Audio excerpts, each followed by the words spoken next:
안녕하십니까. 혼란한 정치 시사 이슈를 술술 풀어보는 선거권 혼술 3월 6일 목요일 저녁 시간에 인사드립니다.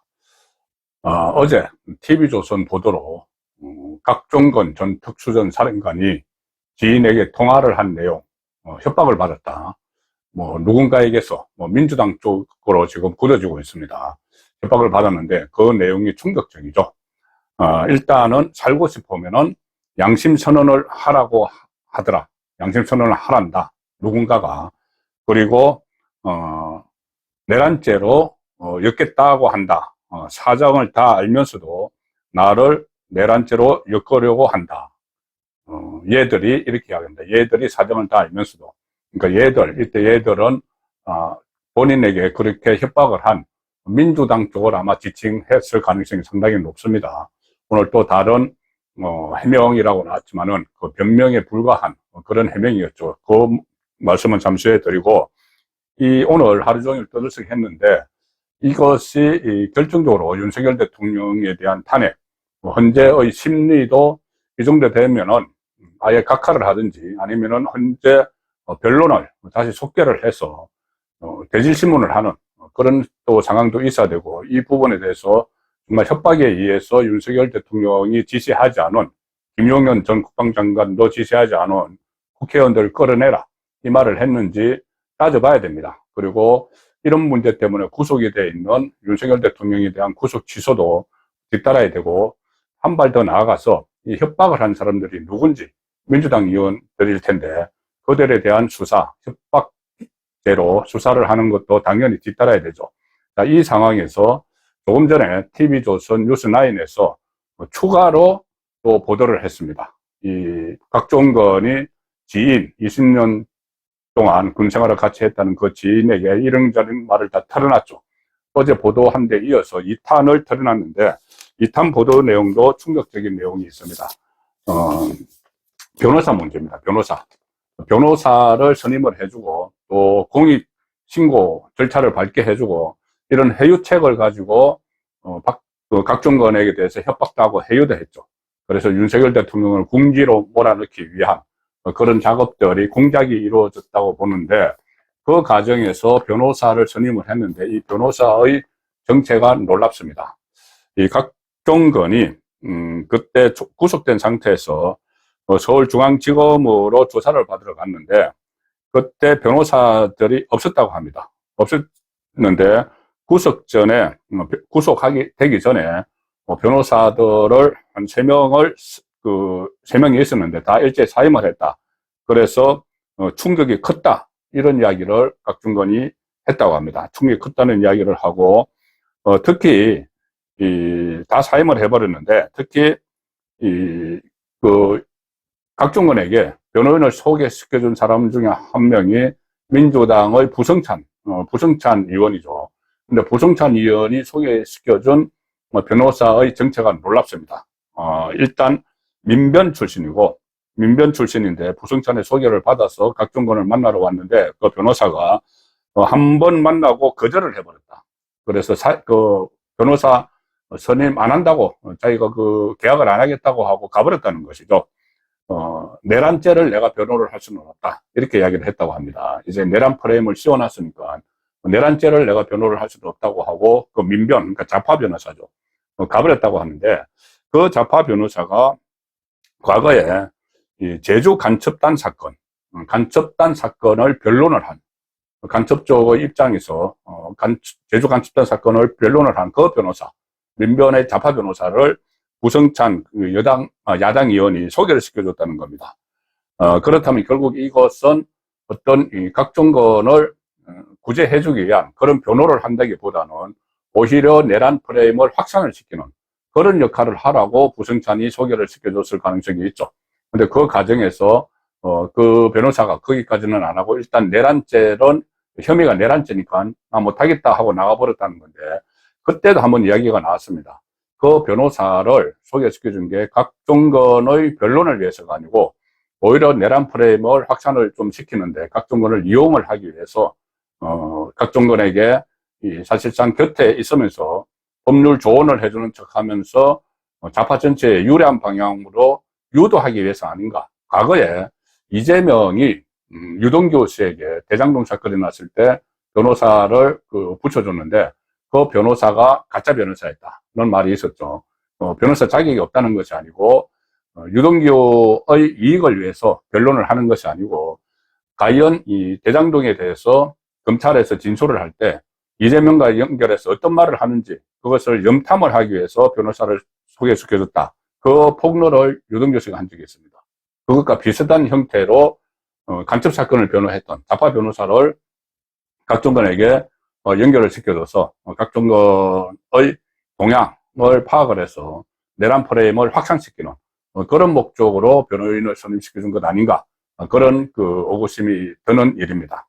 자파 민변 출신의 간첩자 사건을 변호했던 사람을 야당 의원이 각종건에게 소개를 시켜줬다는 사실은 결국 자파 변호사가 이 내란죄라는 이것을 변론하기 싫다 그래서 나가버렸지만은 어떻게 보면 조직적으로 체계적으로 내란 프레임을 씌우고 또 그것을 확산시키기 위해서 시도를 했다는 정황도 오늘 새롭게 드러났습니다. 조금 전에 TV조선의 단독 보도에서 확인이 됐습니다. 그리고 어제 이 보도된 대로 이 각종건이 지인에게 통화를 할 때는 본인의 전화를 사용하지 않고 본인의 전화는 아마 전부 다 이제 감시가 되고 있으니까는 딸의 전화를 사용을 했다. 그런데 그 과정에서 고민이다, 걱정이 참 많다, 복잡하다, 이런 이야기를 계속 했다고 합니다. 그래서 어제 전에 드린 대로 살려면은 나에게 살고 싶으면은 양심선언을 하라고 하더라. 또 얘들이 사정을 다 아는데 얘들이 이렇게 하는 것은 민주당 쪽을 이야기하겠죠. 본인에게 협박을 한 사정을 다 아는데 내란죄로 엮겠단다, 이런 이야기도 했다고 어제 전에 들었습니다. 그리고 또 새로운 사실이 12월 5일인데 12월 4일 날 계엄이 해제되고 나서 12월 5일 7시 반부터 한 40분 동안 통화를 했죠. 그런데 그 통화가 끝나고 나서 지인에게 하는 통화를 끝나고 나서 근데 지인에게 통화를 한 그 시점에 김병주로부터 연락이 왔습니다. 연락이 와서 김병주가 내일 내 유튜브에 출연을 해라 하고 과거에 이제 군 시절의 상관이죠. 김병주가 한미연합사 부사관을 할 때 각종건이 그 밑에서 작전처장을 했기 때문에 김병주가 제일 먼저 연락을 한 겁니다. 그래서 오늘 제가 라이브 시간에 전해드린 대로 이 협박을 한 사람이 김병주의 가능성이 상당히 높다, 이 말씀도 드렸는데 어쨌든 그 김병주와 통화를 하고 그래서 이 예상 질문서 내일 아침에 유튜브에 출연하라 이렇게 해서 예상 질문서를 10개 정도 전해줬다고 하죠. 그러면은 뻔합니다. 예상 질문서라는 게 대통령이 전화가 와서 끌어내라고 했다는데 그게 사실인가요? 뭐 이런 식으로 유도하는 거겠죠. 어쨌든 그것을 김병주에게 그런 연락을 받고 야당 의원에게 또 지인에게 토로를 하고 나서 자정쯤에 이 각종건이 그 1공수 여단장, 자기 산하에 있는 지휘관이죠. 1공수 여단장에게 전화를 했는데 울먹이면서 1공수 여단장에게 내일 특단의 조치를 취하겠다, 뭐 이런 식으로 울먹이면서 이야기를 했다고, 전화를 했다고 합니다. 자정쯤에. 아마 이렇게 울먹이면서 전화를 한 것은 그 이야기를 듣고 나서겠죠. 갑자기 자정에 이렇게 전화를 한 것은 그 직전에 김병주든 민주당 의원일 가능성이 높은 그 협박을 하고 회유를 하는 쪽에서 내란죄로 엮겠다. 이렇게 양심 고백을 하지 않으면은 내란죄를 엮겠다. 살고 싶으면 양심 고백해라.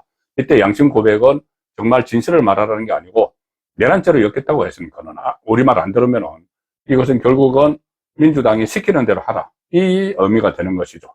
그래서 그런 일종의 협박을 받고 나서 본인이 불안하니까 울먹이면서 예하에 있는 1공수 여단장에게 전화를 한 겁니다. 밤 12시 자정에. 그래서 내일 특단의 조치를 내리겠다는 게 결국은 김병주 유튜브에 출연을 해야 된다는 그 이야기가 되겠죠. 내란죄로 엮이지 않기 위해서. 그리고 이 전화를 받은 공수 여단장이 불안하니까 막 울면서 상관이 전화를 하니까 주임원사, 각 부대에 가면은 주임원사가 있죠.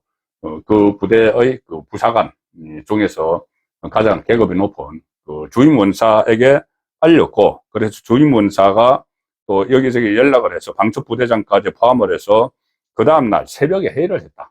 새벽에 심야에 전화를 울먹이면서 하고 나서 그 다음에 참모들이 모여서 새벽 회의를 했고, 그 새벽 회의를 하는 자리에서 김병주의 유튜브에 출연을 해야 된다. 그 언급을 했다고 합니다.